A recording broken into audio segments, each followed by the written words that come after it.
Terus kemudian wal armalah. Ini pokok ini. Melasi atau belas kasihan terhadap janda. Ini loh. Nah, ingat ya, kasih sayang terhadap janda itu salah satu unsur sholat agar diterima oleh Allah Subhanahu wa taala.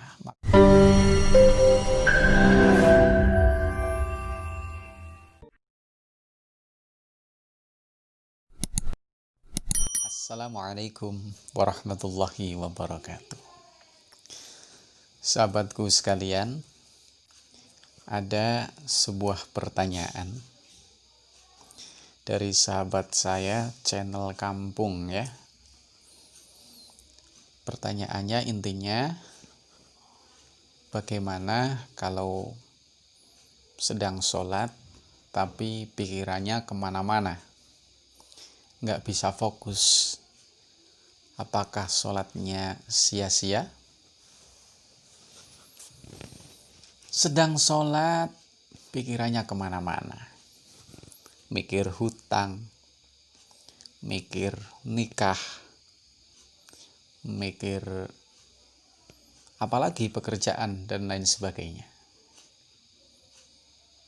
Ini bagian daripada yang menyebabkan sholat kita itu kurang fokus dan kurang tenang dan tidak khusyuk. Begitu ya. Baik. Apakah sholat yang seperti itu sia-sia? Saya menjawab, tidak ada sholat yang sia-sia. Jadi bagi sahabat-sahabatku yang sholatnya belum genep, yang penting digenepin aja dulu. Yang belum mau sholat, ayolah sholat. Yang penting jalanin aja dulu sholatnya. Ya.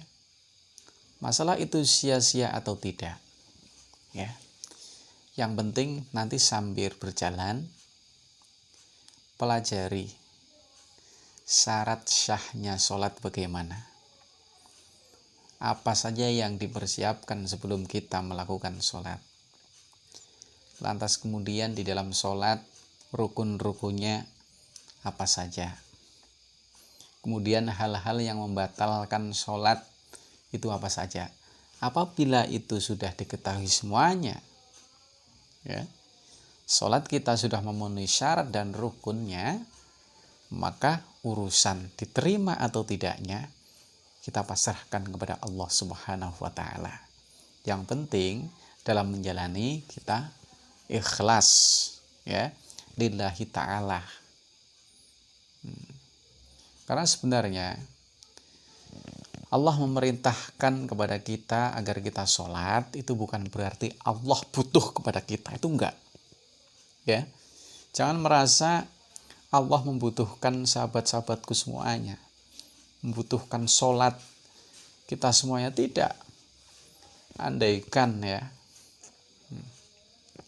Andaikan di seluruh permukaan bumi nggak ada yang sholat, nggak ada yang nyembah Allah pun, Allah itu tidak akan kehilangan kebesarannya.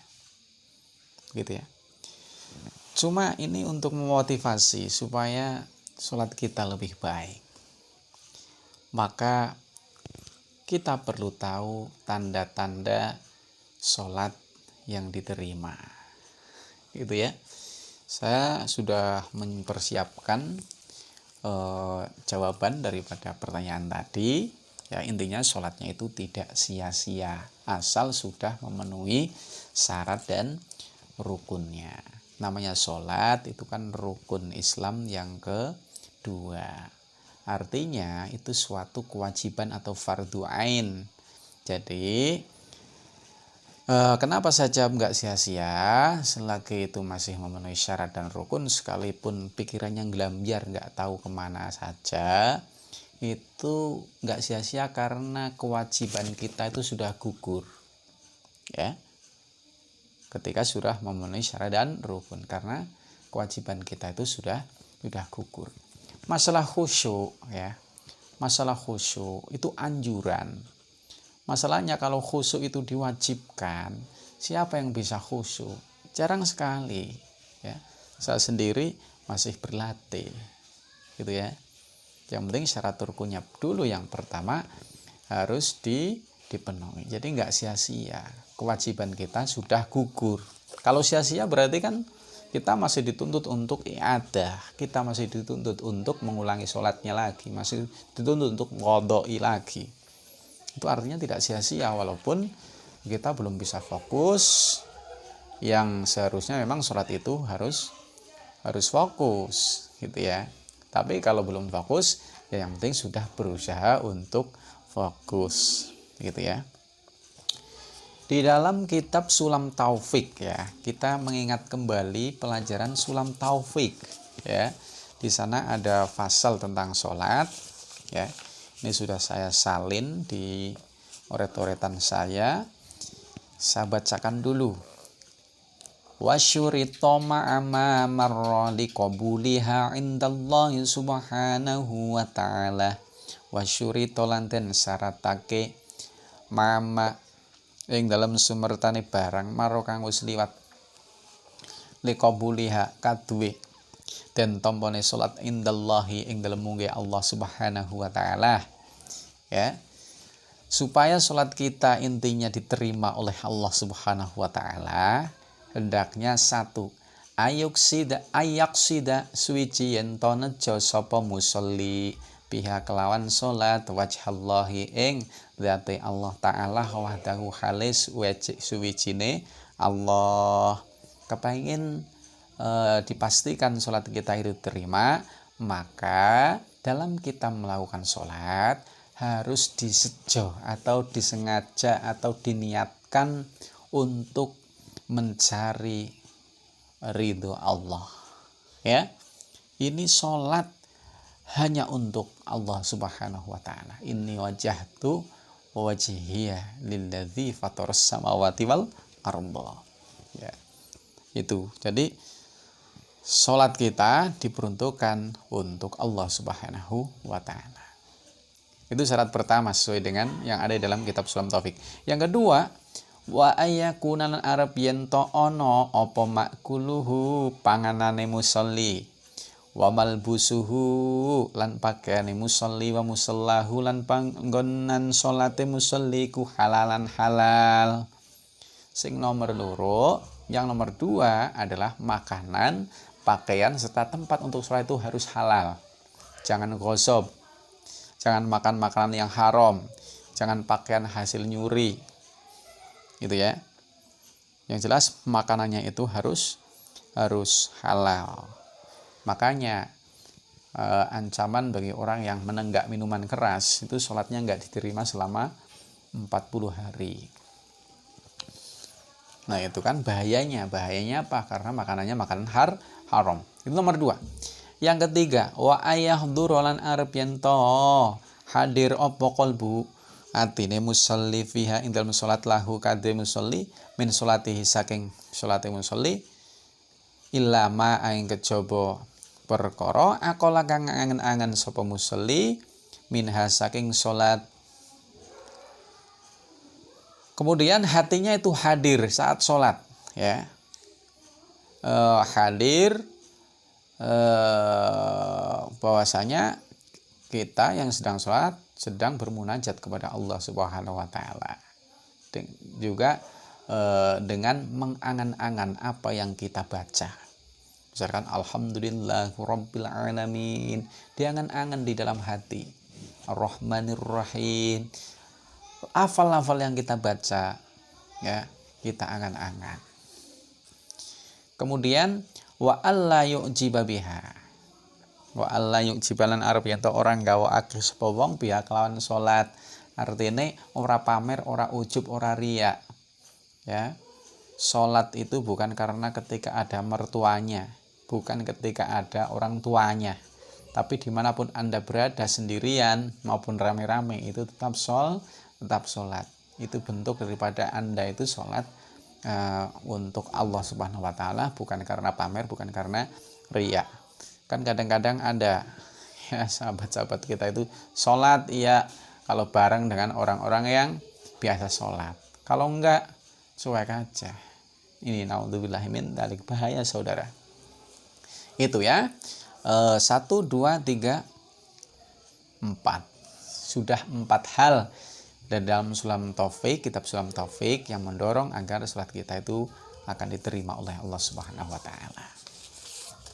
Kemudian mengingat dorongan agar sholat kita diterima, di dalam hadis qudsi pun sudah pernah disebutkan, ya. Rasulullah mendapatkan hadis qudsi atau firman Allah Subhanahu wa taala. Allah berfirman dalam hadis qudsi, innama ataqabbalu sholata mimman tawaddu'a biha li'azamati. Innama ataqabbalu ang bestine nampa sapa ingsun Allah as-sholata ing salat miman saking wong tawaddu'a kang gelem dhepe-dhepe sapa man biha ing dalem salat li'azamati krana keagungan ingsun Allah. Nomor 1 kepengin salat diterima sesuai dengan hadis qudsi, ya. Sholatnya harus dalam keadaan tawadhu DP ning Gusti Allah karena keagungan Allah Subhanahu wa taala, karena mengagungkan Allah Subhanahu wa taala. Yang nomor 2, walam yastatil ala kholqi, walam yastatil lan ora sewenang-wenang, ya, ala kholqi ing atase makhluk ingsun. Jadi kita memperlakukan makhluk Allah harus penuh dengan kasih sayang, ya. Jangan sewenang-wenang, jangan mentang-mentang Anda ketua RT, jangan mentang-mentang Anda Pak Bupati, jangan mentang-mentang Anda Pak Presiden. Hati-hati sholatnya nggak keterima, ya. Jangan sewenang-wenang terhadap makhluk Allah, bukan hanya kepada manusia tapi makhluk Allah semuanya. Kepada manusia harus berperi kemanusiaan, kepada binatang harus berperi kebinatangan, gitu ya. Hati-hati ya, menyepelekan orang itu bahaya. Yang nomor selanjutnya, walam yabits musiron ala maksiati, walam yabits orang nginep sapa wong musiron hale nerus-nerusno ala maksiati ing atase maksiat ing ingsun.